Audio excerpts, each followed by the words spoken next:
നമസ്കാരം. ഇന്നത്തെ വീഡിയോയും നിമിഷപ്രിയയുമായിട്ട് ബന്ധപ്പെട്ടാണ്. ഈ ഒരു വിഷയത്തിൽ പിന്നെ സംസാരിക്കുന്നതിൽ എനിക്ക് വിഷമമുണ്ട്. പക്ഷേ ചില ആൾക്കാർ ക്രെഡിറ്റിന് വേണ്ടിയിട്ട് അനാവശ്യമായിട്ടുള്ള വൃത്തികെട്ട പരിപാടികൾ കാണിക്കുമ്പോൾ സംസാരിക്കാതിരിക്കാൻ വേണ്ടിയിട്ട് പറ്റത്തില്ല. കുറെ എണ്ണം ചാനലുകളിൽ വന്നിരുന്ന് ചർച്ച നടത്തുന്നുണ്ട്. ഈ ചർച്ചയിലൂടെ വിളിച്ചു പറയുന്നത് ഫുൾ പൊട്ടത്തരമാണ്. പൊട്ടത്തരം എന്ന് വെച്ച് കഴിഞ്ഞാൽ ഭൂലോക പൊട്ടത്തരം. ഇനി വേറെ ചില ആൾക്കാരുണ്ട്, അനാവശ്യമായിട്ടുള്ള കാര്യങ്ങൾ സോഷ്യൽ മീഡിയയിൽ വന്നിരുന്ന് ഡിസ്കസ് ചെയ്യുന്നു. ഇനി വേറൊരു വിഭാഗമുണ്ട്, അവരാണ് ഏറ്റവും സ്വാർത്ഥന്മാര്, ഏറ്റവും ദുഷ്ടന്മാര്. അവരെന്താണ് ചെയ്യുന്നതെന്ന് ചോദിച്ചു കഴിഞ്ഞാൽ, ഈ നിമിഷപ്രിയയുടെ കേസിലെ വിക്ടിമിന്റെ സഹോദരന്റെ ഫേസ്ബുക്ക് പോസ്റ്റിന് അടിയിൽ വരെ ചെന്നിരുന്ന് കമന്റ് ഇടുകയാണ്. യമനിലുള്ള അറബി മാത്രം സംസാരിക്കാൻ അറിയാവുന്ന അദ്ദേഹത്തിന്റെ പോസ്റ്റിനടിയിൽ മലയാളികൾക്ക് കമന്റ് ഇടേണ്ട വല്ല ആവശ്യവുമുണ്ടോ? ഒരാവശ്യവുമില്ല. ഇനി ചില മലയാളികൾ ഏറ്റവും ബുദ്ധിമാന്മാരാണ്, അവര് അറബിയിലേക്ക് വരെ ട്രാൻസ്ലേറ്റ് ചെയ്തിട്ടാണ് കമന്റുകൾ ഇടുന്നത്. എങ്ങനെയുണ്ട്? ആ കമന്റുകളുടെ എല്ലാം ഉദ്ദേശം ഒന്ന് മാത്രമാണ്, ഈ വ്യക്തിയെ പ്രകോപിപ്പിക്കണം, ഈ വിക്ടിമിന്റെ സഹോദരനെ പ്രകോപിപ്പിക്കണം, അദ്ദേഹത്തെ ദേഷ്യം കയറ്റണം. അദ്ദേഹം ദേഷ്യപ്പെട്ടു കഴിഞ്ഞാൽ ഒരിക്കലും നിമിഷപ്രിയയ്ക്ക് ദയ കൊടുക്കത്തില്ല. കാരണം അവരാണല്ലോ, ആ കുടുംബമാണല്ലോ നിമിഷപ്രിയയ്ക്ക് ദയ കൊടുക്കേണ്ടത്. ദയ കൊടുത്തെങ്കിൽ മാത്രമേ നിമിഷപ്രിയയ്ക്ക് മോചനം സാധ്യമാകത്തുള്ളൂ. അപ്പോൾ കാന്തപുരം ഉസ്താദ് എന്ന് പറയുന്ന അദ്ദേഹം, ആ നല്ല മനുഷ്യൻ ഇടപെട്ട ഈ ഒരു കേസിൽ നിമിഷപ്രിയയ്ക്ക് മോചനം സാധ്യമാകരുത്. കാരണം കാന്തപുരം ഉസ്താദ് ഇടപെട്ട് നിമിഷപ്രിയയുടെ മോചനം സാധിച്ചു എന്ന് പറഞ്ഞു കഴിയുമ്പോൾ അദ്ദേഹത്തിന് എല്ലാ ക്രെഡിറ്റും പോകത്തില്ലേ? അപ്പൊ അദ്ദേഹത്തിന് ക്രെഡിറ്റ് ഒന്നും പോവരുത്, അദ്ദേഹത്തിന്റെ പേര് കുറച്ചും കൂടി ഉയരരുത് എന്നുള്ള സ്വാർത്ഥത, ആ സ്വാർത്ഥതയ്ക്ക് വേണ്ടിയിട്ടാണ് ഇത്തരം അനാവശ്യമായിട്ടുള്ള പ്രവർത്തികൾ ചില മലയാളികൾ കാണിക്കുന്നത്. ലോകത്ത് എവിടെയെങ്കിലും കേട്ടിട്ടുണ്ടോ ഇങ്ങനൊരു സംഭവം? ഒരു സ്ത്രീയുടെ ജീവന് വേണ്ടിയിട്ട്, ആ സ്ത്രീ തെറ്റുകാരിയാണ് അല്ലെന്നൊന്നും ഞാൻ പറയത്തില്ല, അവർ ചെയ്ത പ്രവൃത്തിയെ ഒരിക്കലും ഗ്ലോറിഫൈ ചെയ്യാൻ പറ്റത്തില്ല, അവർ തെറ്റുകാരി തന്നെയാണ്. ആ തെറ്റുകാരിയാണെന്നുണ്ടെങ്കിലും അവർക്കൊരു മകളുണ്ട്, ആ മകൾ ആ അമ്മയെ കണ്ടിട്ടില്ലല്ലോ, ആ മകൾക്ക് അമ്മയെങ്കിലും കാണാൻ സാധിക്കട്ടെ എന്നുള്ള ആ ഒരു ആഗ്രഹം കൊണ്ടാണ് പല ആൾക്കാരും ഇതിനു വേണ്ടിയിട്ട് പ്രവർത്തിക്കുന്നത്. ആ കാര്യം മനസ്സിൽ വെച്ചതുകൊണ്ടായിരിക്കാം കാന്തപുരം ഉസ്താദും ഈ ഒരു വിഷയത്തിൽ ഇടപെട്ടത്. കാരണം ഒരു സ്ത്രീയല്ലേ, അവർ കുറേ നാളും കൊണ്ട് ശിക്ഷ അനുഭവിക്കുവാണ്, അവർക്കും ഒരു കുടുംബമുണ്ട്, അവർക്കും മകളുണ്ട്, ആ മകൾക്ക് അമ്മയെ കാണണ്ടേ? അതാണ് ഏറ്റവും വലിയൊരു കാര്യം. ആ മകൾക്ക് അമ്മയെ ജസ്റ്റ് ഒന്ന് കാണാനെങ്കിലും സാധിക്കണ്ടേ? അതിനു വേണ്ടിയിട്ടായിരിക്കണം, ആ ഒരു നല്ല മനസ്സോട് കൂടിയിട്ടാണ് കാന്തപുരം ഉസ്താദ് ഈ ഒരു വിഷയത്തിൽ ഇടപെട്ടത്. അതുപോലും മുടക്കണം, അതാണ് പലരുടെയും ലക്ഷ്യം. എന്തൊരു വൃത്തികെട്ട മനോഭാവമാണ്.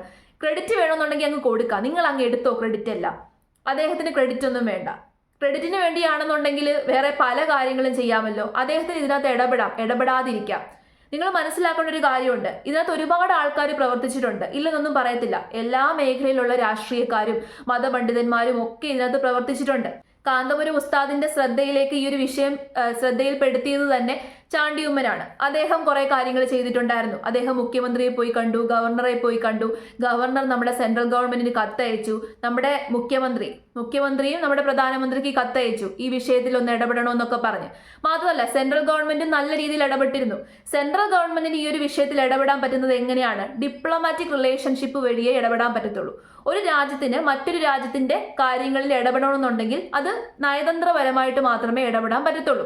അപ്പൊ ഗവൺമെന്റുകൾക്ക് ചെയ്യുന്ന കാര്യത്തിൽ പരിമിതികളുണ്ട്. ഇപ്പൊ നമ്മുടെ ഗവൺമെന്റിന് അവിടുത്തെ ഗവൺമെന്റിനോട് പോയി ആജ്ഞാപിക്കാൻ പറ്റുമോ? ഒരിക്കലും പറ്റത്തില്ല. നമുക്ക് റിക്വസ്റ്റ് ചെയ്യാൻ വേണ്ടിയിട്ട് മാത്രമേ പറ്റത്തുള്ളൂ. ഡിപ്ലോമാറ്റിക് റിലേഷൻഷിപ്പ് വെച്ചിട്ട് ഒഫീഷ്യൽസ് വഴി നമുക്ക് ഫോമൽ ആയിട്ടുള്ള കമ്മ്യൂണിക്കേഷൻ നടത്താം. അത്തരം ഫോമൽ കമ്മ്യൂണിക്കേഷൻസ് നമ്മുടെ ഗവൺമെന്റ് നടത്തിയിട്ടുണ്ട്. എന്നിട്ട് അവർ ചെയ്യാൻ പറ്റുന്ന കാര്യങ്ങൾ ഫുള്ള് ചെയ്തതിനു ശേഷം നമ്മുടെ സെൻട്രൽ ഗവൺമെന്റ് സുപ്രീം കോടതിയോട് പറഞ്ഞു, ഞങ്ങൾക്ക് ഇനി ഇടപെടാൻ പരിമിതികളുണ്ട്, മാക്സിമം കാര്യങ്ങൾ നോക്കി ചെയ്തു, പക്ഷേ ഒന്നും ഫലം കണ്ടില്ല എന്ന് സുപ്രീം കോടതിയോട് പറഞ്ഞു. സുപ്രീം കോടതിയോട് പറഞ്ഞു കഴിഞ്ഞ ഏറ്റവും അവസാന നിമിഷമാണ് കാന്തപുരം ഉസ്താദ് ഇടപെട്ടത്. അദ്ദേഹത്തിന്റെ ഇടപെടൽ ഫലം കണ്ടു. എന്തുകൊണ്ടാണ്? അദ്ദേഹം അവിടെ ഉണ്ടായിരുന്ന സൂഫി പണ്ഡിതന്മാരോട് സംസാരിച്ചു. അദ്ദേഹം ഒരു മതപണ്ഡിതനാണ്.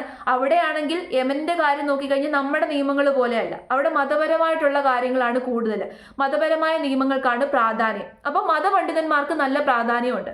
അപ്പൊ ഇവിടെയുള്ള ഒരു മതപണ്ഡിതൻ അവിടെയുള്ളൊരു മതപണ്ഡിതനോട് ആവശ്യപ്പെട്ടപ്പോൾ അവര് സംസാരിച്ചപ്പോൾ അവര് കേട്ടു.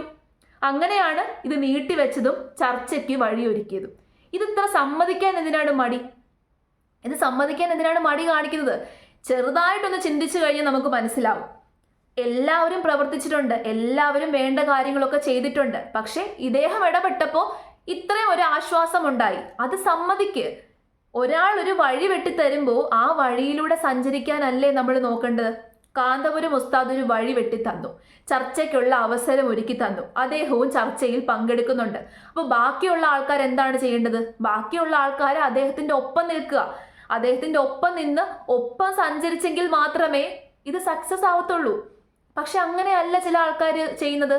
ഇതിൽ പ്രവർത്തിക്കുന്നതൊക്കെ പ്രമുഖരായിട്ടുള്ള ആൾക്കാരല്ല. ഈ വൃത്തികെട്ട പരിപാടികളൊക്കെ കാണിക്കുന്നത് പ്രമുഖരല്ല, പ്രമുഖരാണെന്ന് സ്വയം വിശേഷിപ്പിച്ച് സോഷ്യൽ മീഡിയയിൽ കിടന്ന് നിരങ്ങുന്ന കുറെ എണ്ണമുണ്ട്.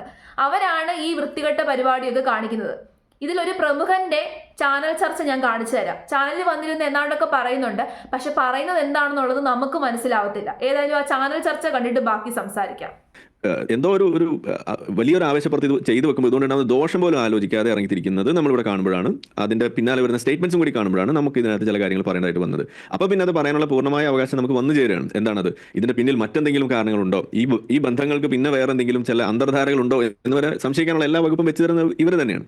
അതാണ് നമ്മളെ കൊണ്ട് അത് ചോദിപ്പിക്കുന്നത്. അപ്പോൾ ഇവിടെ ഹസ്കറും നേരത്തെ സമ്മതിച്ചതുപോലെ തന്നെയാണ് നമ്മൾ പറയുന്നത്. അതായത് ഈ വിഷയത്തിൽ ഈ രണ്ടാം ഘട്ടം, ഒന്നാമത്തെ ഘട്ടം ഇത് പോസ്റ്റ്പോൺ ചെയ്യുക, രണ്ടാമത്തെ ഘട്ടം എന്ന് പറയുന്നത് ഇതിനെ ഈ അനുനയിപ്പിക്കുക എന്നുള്ളതാണ്. അതിന്റെ പ്രോസസ്സിൽ ഇപ്പോൾ കാന്തപുരത്തിന് അറബിയൊക്കെ നന്നായിട്ട് അറിയുന്ന ആളാണ്, ഇതിനകത്ത് എന്തെങ്കിലും ചെയ്യാൻ പറ്റുമെങ്കിൽ ഇടപെടുന്നതിൽ നമുക്ക് എന്താ ബുദ്ധിമുട്ട്? അതിനോട് നമുക്ക് ഒരു വിരോധമില്ല. പക്ഷേ ഇത് വെറും ക്രെഡിറ്റിന് വേണ്ടി മാത്രം ഇതിന് ഉപയോഗിക്കും. വളരെ ഏർലി ആയിട്ട് ഇത് ചെയ്തു വെച്ചതുകൊണ്ട് സംഭവിച്ചെന്താണ്, ആ ഘട്ടത്തിലേക്ക് പോലും സാധിക്കാത്ത രീതിയിൽ കാര്യങ്ങൾ കൊണ്ടെത്തിക്കുന്നു, അല്ലെങ്കിൽ അവരെ കൊണ്ട് വളരെ നെഗറ്റീവായിട്ടുള്ള സ്റ്റാൻസിലേക്ക് അവരെ പുഷ് ചെയ്യുന്നതാണ് നമ്മൾ കാണുന്നത്. ഇന്ന് നമ്മൾ കണ്ട വാർത്ത അതാണ്. കാന്തപുരം ഈ പറയുന്ന ചേകന്നൂർ മൗലവി കേസിൽ ടൈഗർ സുന്നികളുടെ പിന്നിൽ ഇങ്ങനെയൊക്കെ പല പല വേദികളിലും പല മേഖലകളിലൊക്കെ ആയിട്ട് ഇതിന്റെ ഒരു എതിർപ്പ് ഏറ്റുവാങ്ങി വന്നിട്ടുള്ള ഒരാൾ കൂടിയാണ്. പല പിന്തിരിപ്പനായിട്ടുള്ള കാര്യങ്ങൾ പറഞ്ഞിട്ടുള്ള ഒരാളാണ്. പക്ഷേ ഇവിടെ ഇദ്ദേഹം പറഞ്ഞൊരു സ്റ്റേറ്റ്മെന്റ് നമ്മൾ മുഖവിലക്കെടുക്കുകയാണ്. അതായത് ഇടപെട്ടത് മനുഷ്യൻ എന്ന നിലയിൽ തുടർ ഇടപെടൽ ഉണ്ടാകും എന്നാണ് പറഞ്ഞു വെച്ചിരിക്കുന്നത്. ഒരു മനുഷ്യൻ എന്ന നിലയ്ക്ക് ഇടപെടുക എന്ന് പറയുമ്പോൾ അതിലൊന്നും നമ്മൾ കുറച്ച് കാണേണ്ട ഒരു കാര്യമില്ല. ഇതാണ് നമ്മൾ പ്രതീക്ഷിക്കുന്നത്. പക്ഷേ പ്രശ്നം ഈ തരത്തിലുള്ള ഇടപെടൽ അത് എല്ലാ സമയങ്ങളിലും ഈ പറയുന്ന മത നേതൃത്വത്തിന്റെ ഭാഗത്തുണ്ട്. പുള്ളിക്ക് വിവരമുണ്ട്, പക്ഷെ വിളിച്ചു പറയുന്നത് പൊട്ടത്തരമാണ്. അത് 2-3 തവണ കേൾക്കണം, എങ്കിൽ മാത്രമേ പുള്ളി എന്താണ് ഉദ്ദേശിച്ചതെന്ന് നമുക്ക് പോലും മനസ്സിലാവത്തുള്ളൂ. കുറെ വാക്കുകൾ എടുത്തു വെച്ച് അങ്ങോട്ടും ഇങ്ങോട്ടും അമ്മാനെ ആടുവാണ്, പക്ഷെ പറയുന്നതിലൊന്നും ഒരു അർത്ഥവും ഇല്ല. പുള്ളി പറയുവാണ് ഇപ്പോഴല്ലായിരുന്നു കാന്തപുരം ഇടപെടേണ്ടതെന്ന്. പിന്നെ എപ്പോഴാണ് ഇടപെടേണ്ടത്? ഏറ്റവും അവസാന നിമിഷമാണ് കാന്തപുരം ഇടപെട്ടത്. എല്ലാ ആൾക്കാരും ചർച്ചകൾ നടത്തി, എല്ലാ ആൾക്കാരും ഇടപെട്ടു, ഗവൺമെന്റുകൾ ഇടപെട്ടു. ആർക്കും സാധിക്കുന്നില്ല, അല്ലെങ്കിൽ എല്ലാവരും ഉപയോഗിച്ച വഴികൾ പരാജയപ്പെട്ടപ്പോഴാണ് കാന്തപുരം ഇടപെട്ടത്. ഇദ്ദേഹം കുറെ നയതന്ത്രപരമായിട്ടുള്ള കാര്യങ്ങൾ പറയുന്നു, ഡിപ്ലോമാറ്റിക് ആയിട്ടുള്ള കാര്യങ്ങൾ പറയുന്നു. ഈ നയതന്ത്രം എന്ന് പറയുന്നത് രാജ്യങ്ങൾ തമ്മിൽ മാത്രമല്ല നടത്തുന്നത്.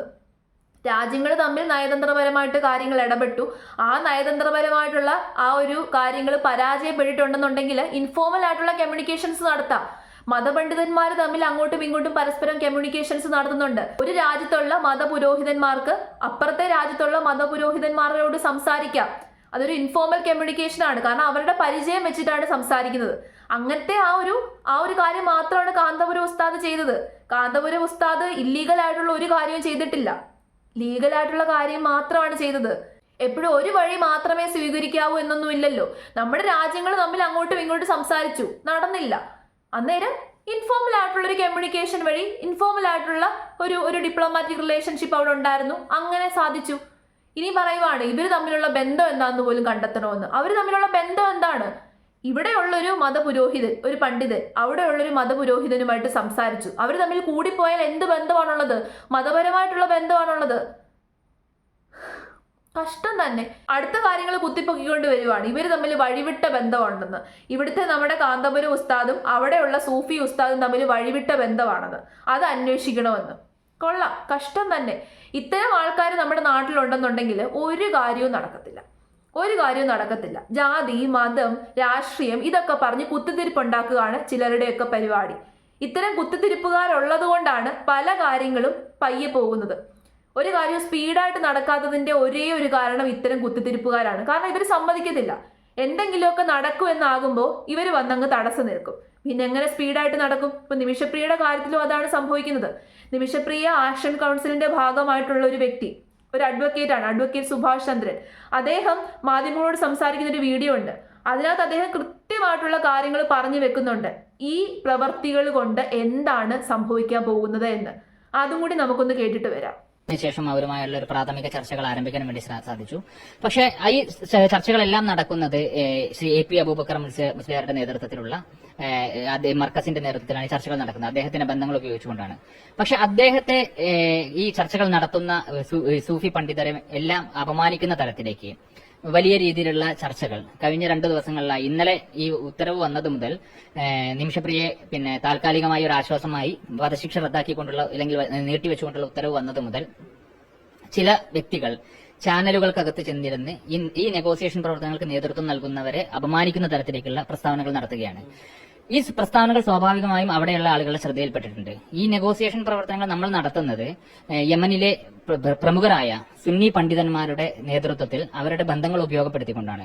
സ്വാഭാവികമായും ഈ ഉസ്താദിനെ പോലെയുള്ള ആളുകളെ അപമാനിക്കുന്നവരെ അല്ലെങ്കിൽ അവിടെ ചർച്ച നടത്തുന്നവരെ അപമാനിക്കുന്ന ഒരു സാഹചര്യത്തിൽ ഞങ്ങൾ ഈ ചർച്ചകൾ നടത്തുന്നത് എന്തിനാണ് എന്നുള്ള ചോദ്യം അവരുടെ അനുയായികൾ ഉയർത്തുന്ന സാഹചര്യമുണ്ട്. പട്ടി പുല്ല് തിന്നത്തുമില്ല, പശുവിനെയും കൊണ്ടൊത്തിരി തീറ്റിക്കത്തുമില്ല എന്നൊരു പഴഞ്ചൊല്ലുണ്ട്. ചിലപ്പം അങ്ങോട്ടും ഇങ്ങോട്ടും മാറും, ഉദ്ദേശിച്ചേക്കുന്ന ക്യാരക്ടേഴ്സ് മാറും. അതേ സംഭവമാണ് ഇപ്പോൾ നടന്നുകൊണ്ടിരിക്കുന്നത്. ഞങ്ങൾക്ക് കിട്ടാത്തത് വേറെ ആർക്കും കിട്ടരുത്, ഞങ്ങൾ നടത്തിയിട്ട് നടന്നില്ലെന്നുണ്ടെങ്കിൽ വേറെ ആരും നടത്തണ്ട, അതാണ് ചിലരുടെയൊക്കെ ഉദ്ദേശം. ഇങ്ങനെയൊക്കെ ഇവിടെ കിടന്ന ചർച്ചകൾ നടത്തിക്കൊണ്ടിരുന്നു കഴിഞ്ഞാൽ, ഇങ്ങനെ അനാവശ്യമായിട്ടുള്ള കാര്യങ്ങൾ പറഞ്ഞു കഴിഞ്ഞാൽ അവിടെ ചർച്ച നല്ല രീതിയിൽ നടക്കത്തില്ല.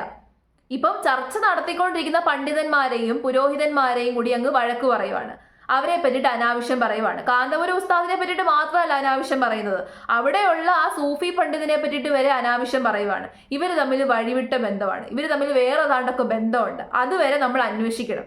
മുമ്പേ കണ്ടില്ലേ ഒരുത്തരിരുന്ന് വിളിച്ച് പറയുന്നത്? അയാൾക്ക് വല്ല കേടുകൊണ്ടോ? അയാൾക്ക് എന്തിന്റെ കേടാണ്? ചാനലിൽ വന്നിരുന്ന് വിളിച്ച് പറയുവാണ്.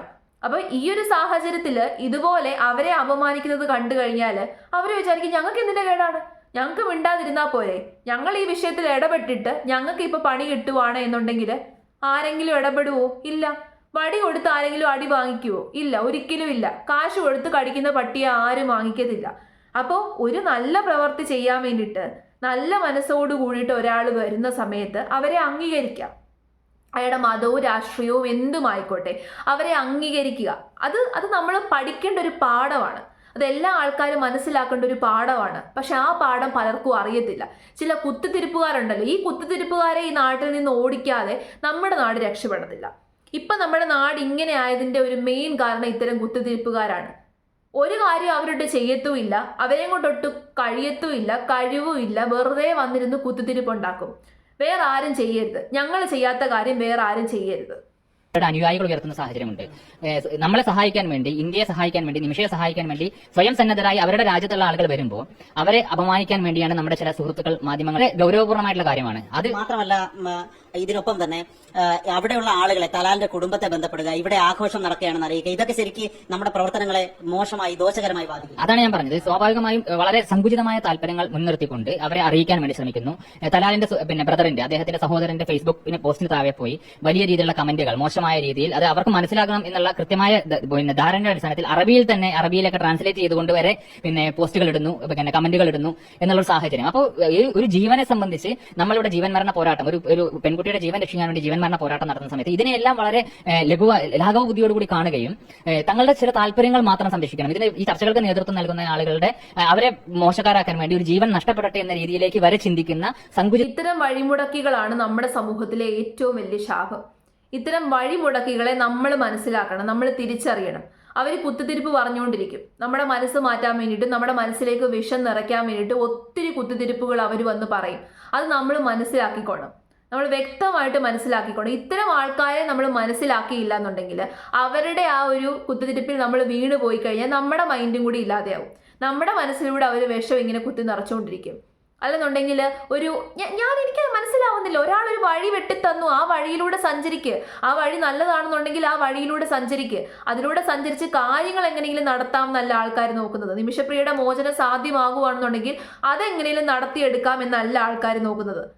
അത് നടന്നില്ലെങ്കിലും സാരമില്ല, ഈ വഴി വെട്ടിത്തന്നവനെ ഇല്ലാതാക്കണം, എന്നിട്ട് പുതിയ വഴി വെട്ടാനാണ് ആൾക്കാർ നോക്കിക്കൊണ്ടിരിക്കുന്നത്. ഈ അവസാന നിമിഷം ഇനി അടുത്ത വഴി വെട്ടുക, എന്നിട്ട് അതിലൂടെ പോയിട്ട് സ്വന്തമായിട്ട് ക്രെഡിറ്റ് ഏറ്റെടുക്കുക, അതുമാത്രമാണ് ലക്ഷ്യം. ദയവ് ഇത് പോയിട്ട് ആരും കമന്റുകൾ ഇടാതിരിക്കുക, അവരുടെയൊക്കെ ഫേസ്ബുക്ക് പോസ്റ്റിന്റെ അടിയിൽ പോയി ആരും കമന്റുകൾ ഇടാതിരിക്കുക. നിങ്ങൾ തന്നെ ഒന്ന് ആലോചിച്ച് നോക്കിക്കേ, എന്തിനു വേണ്ടിയിട്ടാണ് ഇങ്ങനെ കമന്റുകൾ ഇടുന്നത്? ഇങ്ങനെ കമന്റുകൾ ഇടുന്നതിലൂടെ ഒരു വലിയ തെറ്റാണ് ചെയ്യുന്നത് ഓരോരുത്തരും. അത്തരം കമന്റുകൾ ഇടാതിരിക്കുക. വെറുതെ അവരെ പ്രകോപിപ്പിക്കാനോ അല്ലെങ്കിൽ അവരെ ചൊടിപ്പിക്കുന്ന രീതിയിലുള്ള ഒരു കാര്യങ്ങളും ഒരു ചർച്ചകളും നമ്മുടെ നാട്ടിൽ നടത്താതിരിക്കുക.